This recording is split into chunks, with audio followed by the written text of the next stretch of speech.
Bismillahirrahmanirrahim. Assalamualaikum warahmatullahi wabarakatuh. Saya akan mempresentasikan asuhan kebidanan pada kasus kompleks pada kehamilan. Kali ini kelompok saya terdiri dari Metzelia Effendi, Mbak Ois Novitarini, dan saya sendiri Siti Mesaro sebagai penyaji. Latar belakang yaitu di sini kita mengambil kasus kebidanan dengan hipertensi dalam kehamilan. Hipertensi dalam kehamilan merupakan 5-15% penyulit kehamilan dan merupakan salah satu dari 3 penyebab mortalitas dan morbiditas ibu bersalin. Sedangkan mortalitas dan morbiditas hipertensi dalam kehamilan di Indonesia juga masih cukup tinggi. Hal ini disebabkan oleh etiologi tidak jelas, juga oleh perawatan dalam persalinan masih ditangani oleh petugas non-medik dan sistem rujukan yang belum sempurna. Hipertensi dalam kehamilan dapat dialami oleh semua lapisan ibu hamil, sehingga pengetahuan tentang pengelolaan hipertensi dalam kehamilan harus benar-benar dipahami oleh semua tenaga medik, baik di pusat maupun di daerah. Terus pengertian dalam kehamilan. Hipertensi adalah kondisi tekanan darah sistolik lebih dari 150 mmHg dan tekanan darah diastolik lebih dari 90 mmHg. Nah, penyebab hipertensi dalam kehamilan. Penyebab hipertensi dalam kehamilan belum diketahui secara jelas, namun ada beberapa faktor risiko yang menyebabkan terjadinya hipertensi dan dikelompokkan dalam faktor risiko. 1. Primigravida, 2. Primipareternitas, 2. Hiperplasentosis, misalnya molahidatidosa, kehamilan multiple atau gemeli, diabetes mellitus, dan bayi besar. Kemudian faktor selanjutnya adalah umur, kemudian riwayat keluarga, pernah bereklamsi atau eklamsi, dan penyakit-penyakit ginjal dan hipertensi yang sudah ada sebelum hamil. Kemudian obesitas, ya itu salah satu faktor penyebabnya. Kemudian tanda dan gejala hipertensi dalam kehamilan. 1. Mengalami hipertensi di berbagai level. Kemungkinan akan mengalami nyeri di kuadran kanan atas. Nyeri kuadran kanan atas, ya. Terus kuadran itu di daerah abdomen, karena abdomen itu dibagi menjadi 9 kuadran. Nah, ini kuadran kanan atas. Kuadran kanan atas berarti daerah hati, ya. Mungkin sebelah situ. Kemudian jumlah trombosit menurun, meningkatnya enzim hati, berpotensi gagal hati. Kemudian gejala neurologi seperti pandangan kabur, sakit kepala, ini kalau sudah parah mungkin mengarah ke situ, ya. Hiperrefleksia mungkin akan terjadi.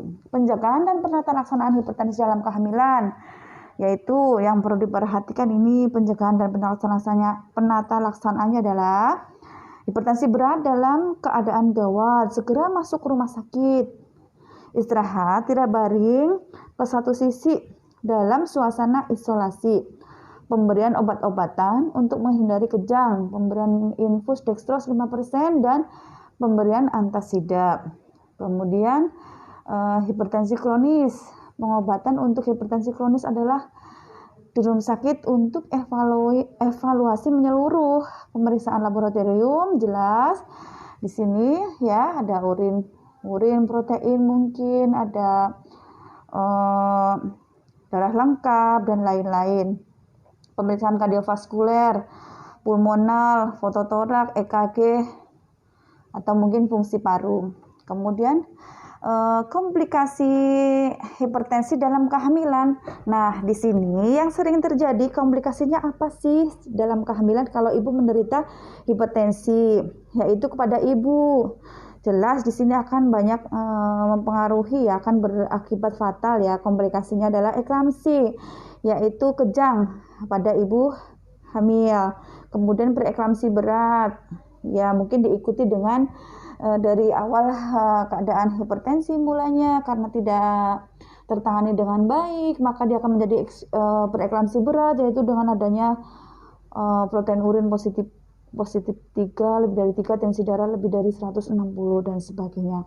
Kemudian bisa menyebabkan solusio plasenta, ya, itu komplikasi dari hipertensi dalam kehamilan. Solusio plasenta adalah terlepasnya plasenta dari rahim, ya, kan plasenta itu melekat di rahim, itu akan terlepas sehingga menyebabkan kematian pada janin. Kemudian kelainan ginjal bisa mengakibatkan gagal ginjal mungkin. Kemudian perdarahan sub kapsula hepar. Nah, sekarang komplikasi pada janinnya apa sih yang terjadi? Komplikasi kelahiran prematur. Ya, kelahiran prematur tentunya akan beresiko, mungkin bayinya belum viabel dan lain sebagainya, akan menyebabkan kematian pada bayi. Yang kedua, asfiksia neonatorum. Asfiksia atau bayi lahir dengan tidak langsung menangis atau terganggunya fungsi dari pernafasan, ya, atau asfiksia. Kematian dalam uterus atau IUFD, intrauterine fetal death, jadi bayi meninggal di dalam rahim. Kemudian penanganan non farmakologi hipertensi dalam kehamilan. Penanganan hipertensi dalam kehamilan dengan menggunakan metode non farmakologi adalah dengan merendam kaki dengan air hangat. Boleh dicoba ya, nanti kalau ada kasus kita rendamkan kaki dan memutar musik klasik, jadi biar rileks, kita rilekskan dari atas ke bawah. Rileks, ibu hamil harus rileks, tidak boleh tegang, tidak boleh ada stresor dari rangsangan dari luar. Caranya pertama membersihkan air hangat, ya, kemudian kaki kita rendam selama 15 menit. Yang selanjutnya adalah musik klasik disetel karena biar imajinasi seiringnya dengan menikmati ibu hamil, menikmati relaksan dengan mendengarkan musik, itu akan merangsang spiritnya ibu akan semakin dengan baik, tertangani dengan baik, ya. Mungkin hanya itu yang bisa saya sajikan dalam pertemuan kali ini. Kurang dalam lebihnya kami mohon maaf. Wabillahi taufiq wal hidayah. Wassalamualaikum warahmatullahi wabarakatuh.